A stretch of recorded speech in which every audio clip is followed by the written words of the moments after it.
Bismillahirrahmanirrahim. Bizleri Kurban Bayramı'na ulaştıran Yüce Rabbimize şükürler olsun.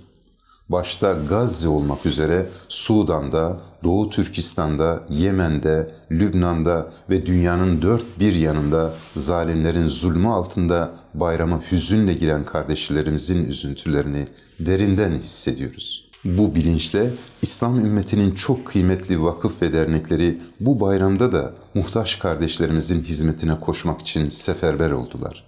Bizler de umudun kervanı olarak siz kıymetli hayırseverlerimizin bağışlarını ve vekaletini verdiğiniz kurbanlıkları kardeşlerimize ulaştırmak için gönüllülerimizle omuz omuza verdik.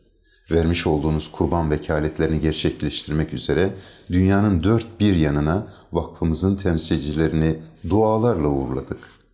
Yüce Allah'a teslimiyetin, rahmetine yakınlaşmanın ve fedakarlığın simgesi olan kurbanların ilahi dergâhta kabul olmasını niyaz ediyoruz.